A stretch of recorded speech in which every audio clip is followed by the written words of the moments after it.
নমস্কার বন্ধুরা, আজকের এই নতুন ভিডিওতে আপনাদের স্বাগত।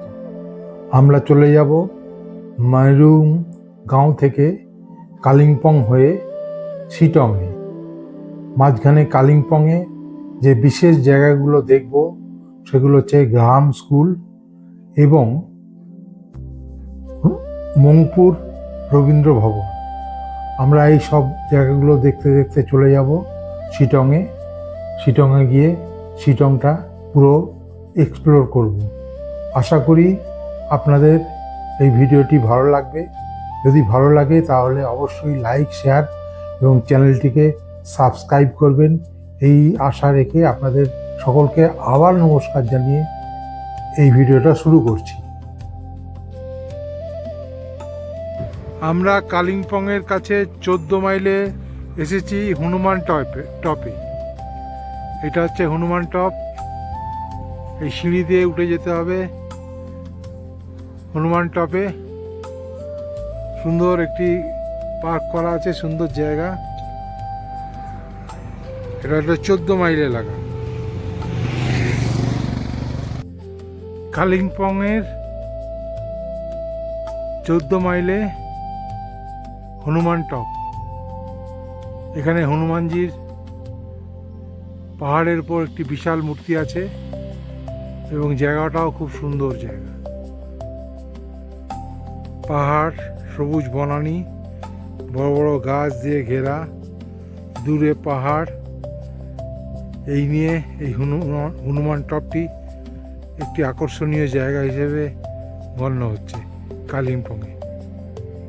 কালিম্পংয়ের 14 মাইল এলাকায় একটি মন্দির আছে। এটা হচ্ছে রাম মন্দির, রামের মন্দির। এই জায়গাটা খুব সুন্দর করে সাজিয়ে রাখা আছে। আর দূরে কালিম্পংয়ের পাহাড়ি দৃশ্য দেখা যাচ্ছে সুন্দরভাবে। দূরে এই পাহাড় শ্রেণীটা সুন্দরভাবে দেখা যাচ্ছে এবং প্রচুর ঘরবাড়িও দেখা যাচ্ছে। কালিম্পংয়ের 14 মাইলে বুদ্ধ পার্কে এসেছি। এই জায়গাটাও খুব সুন্দর জায়গা। বুদ্ধের একটি মন্দির আছে এবং এর আশপাশটাও খুব সুন্দর পাহাড়ি এলাকা দিয়ে ঘেরা বুদ্ধ মন্দির। এই বুদ্ধ মন্দির দেখার পরে আমরা চলে যাব গ্রাহাম স্কুল দেখতে।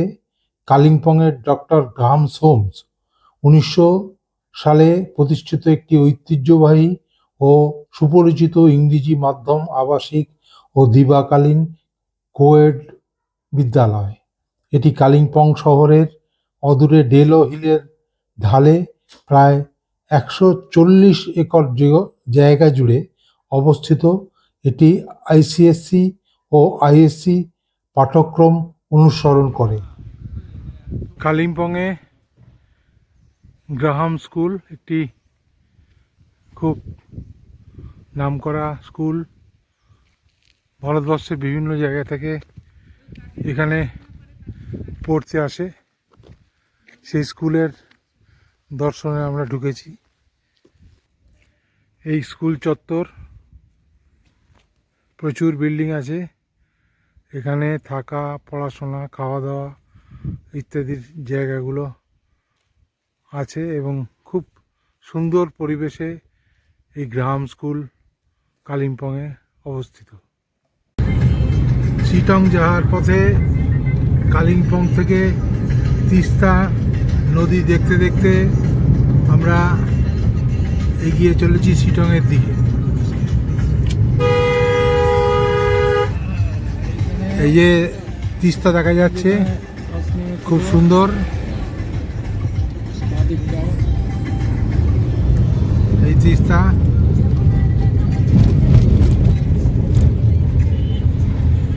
কালিম্পং থেকে আমরা দার্জিলিং ডিস্ট্রিক্টে চলে এলাম।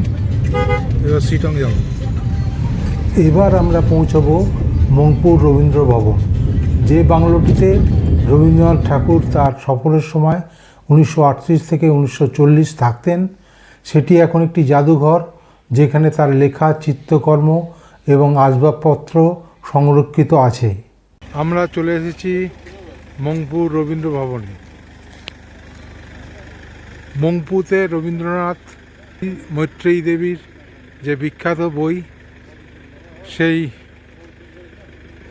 বইকে অনুসরণ করে আমরা চলে এসেছি রবীন্দ্রনাথের এই বিশেষ স্থানে, যেখানে রবীন্দ্রনাথ ঠাকুর অনেক কিছু রচনা করেছেন এই স্থানে বিভিন্ন সময় থেকে।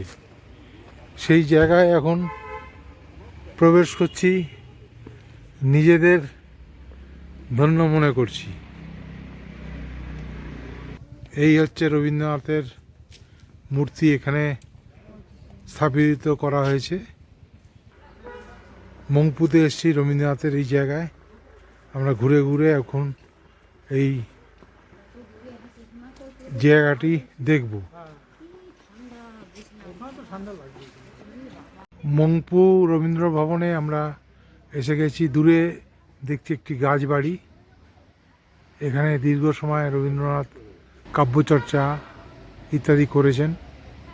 সেই জায়গায় আমরা পৌঁছে গেছি। অসাধারণ এই জায়গাটি। এখানে টিকিট কাউন্টার আছে। এই টিকিট কাউন্টার থেকে টিকিট নিতে হবে। এটা কাউন্টার। এই কাউন্টার থেকে টিকিট কেটে আমরা এই মিউজিয়ামের মধ্যে প্রবেশ করব।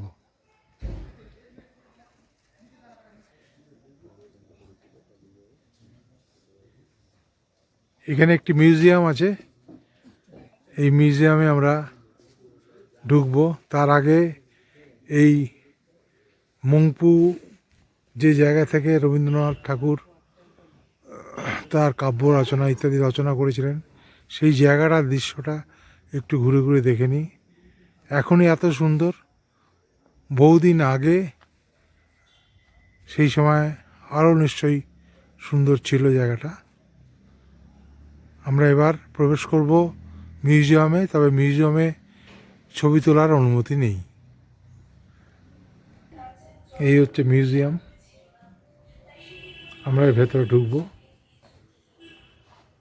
সামনেই রবীন্দ্রনাথ ঠাকুরের ছবি। তারপরে আমরা ভেতরে প্রবেশ করব। এখানে ছবি তোলা নিষেধ আছে। মংপু দার্জিলিং জেলার একটি শান্ত মনোরম পাহাড়ি গ্রাম, যা কবিগুরু রবীন্দ্রনাথ ঠাকুরের গ্রীষ্মকালীন অবকাশ যাপনের স্থান এবং সিনকোনা বাগানের কেন্দ্র হিসাবে বিখ্যাত। 3700 ফুট উচ্চতায় অবস্থিত এই ব্যতিক্রমী গন্তব্যটি তার শান্ত পরিবেশ, অর্কিড এবং কুইনাইন উৎপাদনের জন্য পরিচিত। যোগীঘাট সেতু পশ্চিমবঙ্গের দার্জিলিং জেলার শিটং ও মংপুর সংযোগকারী রিয়াংখোলা নদীর ওপর নির্মিত একটি মনোরম 74 মিটার দীর্ঘ ইস্পাতের সেতু। এটি মূলত একটি বিখ্যাত অফবিট পর্যটন কেন্দ্র, যা শিটংয়ের কাছে অবস্থিত এবং শান্ত নিরিবিলি পরিবেশ ও প্রাকৃতিক সৌন্দর্যের জন্য পরিচিত।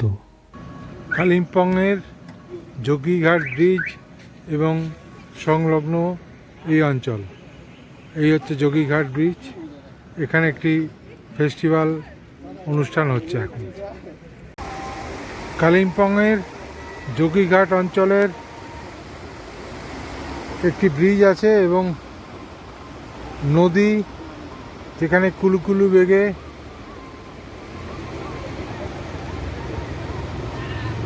জল প্রবাহিত হচ্ছে। আমরা এখান থেকে চলে যাব শিটংয়ে। উত্তরবঙ্গের কমলা উপত্যকা নামে পরিচিত শিটং দার্জিলিং জেলার একটি শান্ত ও নিরিবিলি গ্রাম, যা তার সবুজ কমলালেবুর বাগান, পাইন বন এবং মনোরম কাঞ্চনজঙ্ঘার দৃশ্যের জন্য জনপ্রিয়। কার্শিয়াং মহকুমায় অবস্থিত এটি সেলপু, লংকু এবং লাতপাঞ্চারের মতো কয়েকটি গ্রামের একটি সমষ্টি, যা জনাকীর্ণ শহর থেকে দূরে শান্তি, পাখি দেখা এবং হালকা ট্রেকিংয়ের সন্ধানে থাকা প্রকৃতিপ্রেমীদের জন্য আদর্শ স্থান। শিটংয়ে গ্রামের মানুষজন কাজে চলেছে এই রাস্তা দিয়ে, আর আমরা ঘুরে ঘুরে দেখছি পাহাড়ের অপূর্ব দৃশ্য। শিটং থেকে যে দৃশ্য দেখা যায়, দূর থেকে দূরে পাহাড়ের সেই দৃশ্য আমরা দেখছি।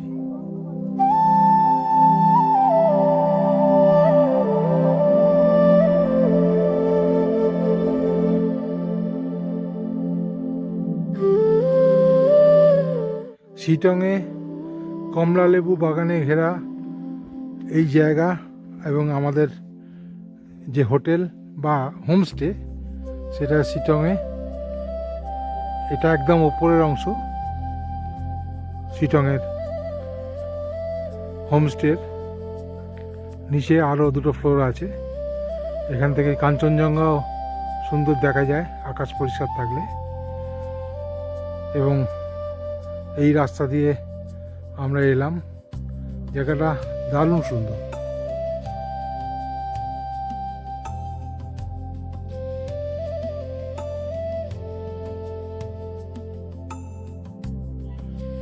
শিটংয়ে আমরা এসে গেছি। এখানে সন্ধ্যা নামছে। এখানকার যে প্রাকৃতিক পরিবেশ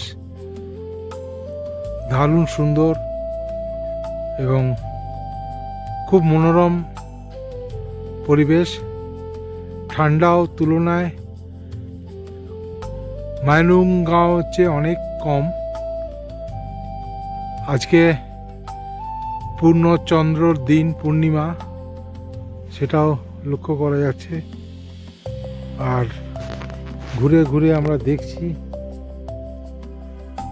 এই ভরা বিকেলে শিটংয়ের দৃশ্য।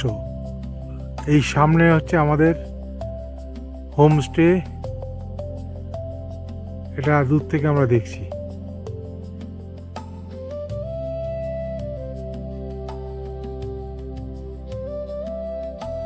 আমরা শিটংয়ে প্রার্থনা হোমস্টেতে আছি। এর রুম টুরটা করলে দেখা যাচ্ছে দুটো বেড আছে, টেবিল আছে,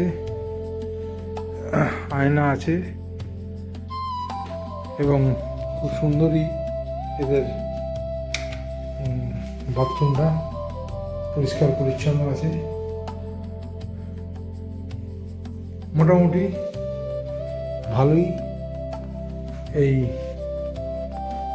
প্রার্থনা হোমস্টেটা।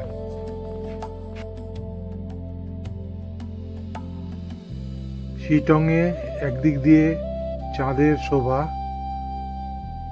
পাশাপাশি শিটংয়ে যে অপূর্ব সুন্দর অন্ধকারের পাহাড়ি দৃশ্য, সেটাও ভোলার নয়, অসাধারণ সুন্দর। এই পাহাড়ের দূরে দূরে, পাহাড়ের কোলে বাড়ি ঘরদরের যে আলোগুলো দেখা যাচ্ছে, সেটাও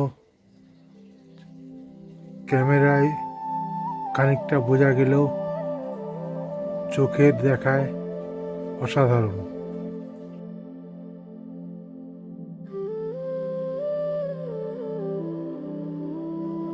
শিটংয়ে গ্রামের মানুষজন কাজে চলেছে এই রাস্তা দিয়ে, আর আমরা ঘুরে ঘুরে দেখছি পাহাড়ের অপূর্ব দৃশ্য।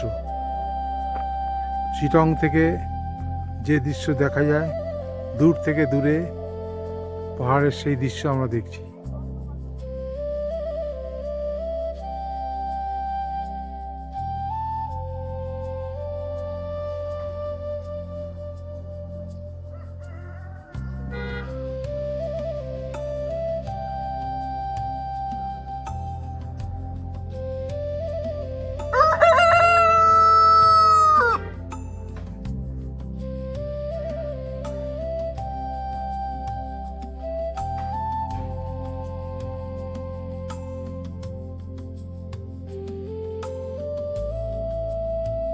শিটংয়ে কমলালেবু বাগানে ঘেরা এই জায়গা এবং আমাদের যে হোটেল বা হোমস্টে সেটা শিটংয়ে। এটা একদম ওপরের অংশ শিটংয়ের হোমস্টের নিচে আরও দুটো ফ্লোর আছে। এখান থেকে কাঞ্চনজঙ্ঘাও সুন্দর দেখা যায় আকাশ পরিষ্কার থাকলে। এবং এই রাস্তা দিয়ে আমরা এলাম। জায়গাটা দারুণ সুন্দর। শিটংয়ের আকাশ আজ মেঘাচ্ছন্ন। শুরু হয়ে গেল বৃষ্টি। সেই বৃষ্টির দৃশ্য বড্ড সুন্দর। গাছের পাতায় টপ টপ করে বৃষ্টি পড়ার যে দৃশ্য, কি করে ভুলবো সেই দৃশ্য। এর মধ্য দিয়ে যে গাছের আনন্দ, সেটাও তো চমৎকার। লেবু ফলে আছে। এই বৃষ্টির মধ্যে কি অসাধারণ প্রকৃতির রূপ, সেটাই অবশ্যই উপভোগ্য। ক্যামেরা ঘুরিয়ে ঘুরিয়ে দেখছি সেই মেঘ বৃষ্টির খেলা। এক অসাধারণ সৌন্দর্যের বহিঃপ্রকাশ ঘটে চলেছে।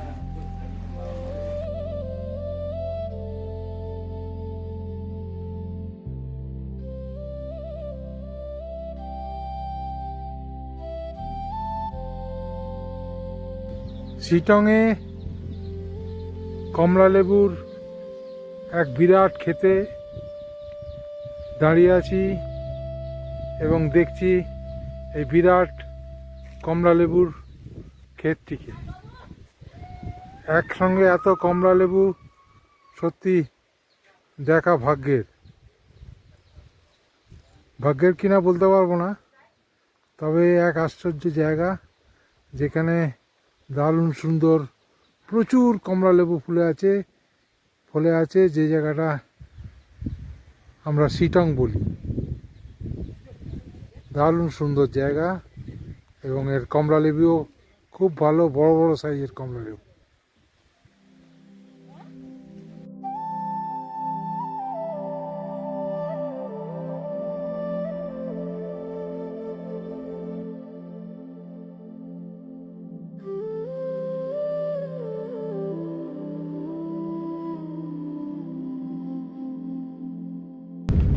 শিটং থেকে আমরা নেমে যাচ্ছি শিলিগুড়ির দিকে।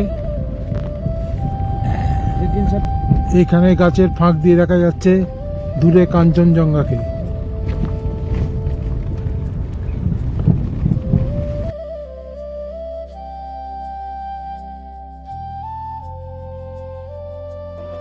অহল্যাদানা ভিউ পয়েন্ট শিটংয়ে। ওখান থেকে প্রকৃতির এক অপূর্ব রূপ আমাদের দৃষ্টিগোচর হচ্ছে, সেটা অত্যন্ত মনোরম।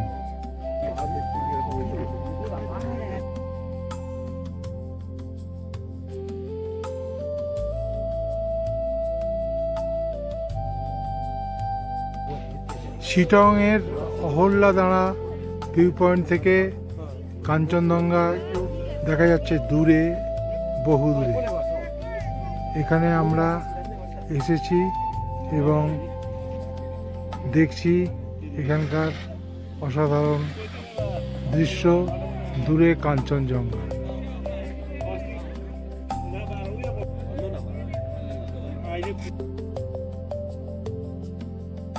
শিটংয়ের অহল্যাদানা থেকে দূরে দেখা যাচ্ছে তিস্তা এবং এর সংলগ্ন যে সুন্দর পাহাড়ি সবুজ পরিবেশ, সেটাও চোখে পড়ছে।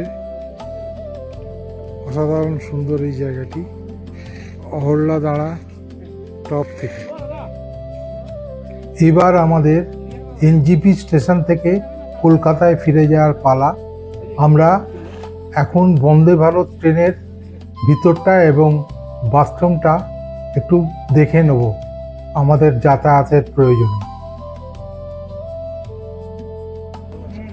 এনজেপি হাওড়া বন্দে ভারত এক্সপ্রেস দুপুর ঠিক 2:55 ছেড়ে দিল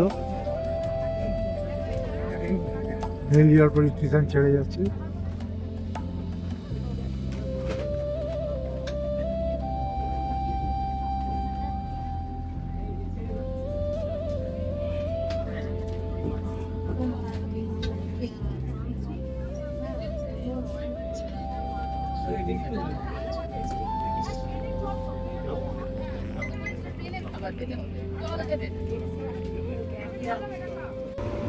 বন্দে ভারত ট্রেনে এই দরজা দিয়ে প্রবেশ করার পর বাথরুমে কমোড আছে এবং ট্রেনের মতন এয়ার সাকশন সিস্টেমে এই বর্জ্যটা ক্লিয়ার হয়। এখানে এই ব্যবস্থাগুলো আছে। এছাড়া এইদিকে একটি বড় হাত ধোয়ার জায়গা আছে, আর আছে এখানে হ্যাঙ্গার আছে, সব ডিস্টেন্সার আছে। এছাড়া বড় একটি আয়না আছে এবং ব্যবস্থা খুব সুন্দর। হাত ধরার জায়গা আছে, যদি পরিষ্কার পরিচ্ছন্ন রাখা যায় যথেষ্ট ভালো টয়লেট ব্যবস্থা। এই ভ্রমণ ভিডিওটি এখানেই শেষ হলো। যদি আপনাদের ভালো লেগে থাকে তাহলে অবশ্যই এই ভিডিওটিকে লাইক, শেয়ার এবং চ্যানেলটিকে সাবস্ক্রাইব করবেন এই আশায় রইলাম, এবং অবশ্যই উৎসাহ দিয়ে আমাদের আরও ভিডিও করার ক্ষেত্রে আপনারা সহযোগিতা করবেন। এবং আগামী মালদা গৌড়ের একটি ভিডিও আসছে, সেটাও অবশ্যই আপনারা দেখবেন। এই কথা বলে আপনাদের সকলকে শুভেচ্ছা জানিয়ে শেষ করছি এই ভিডিও। নমস্কার।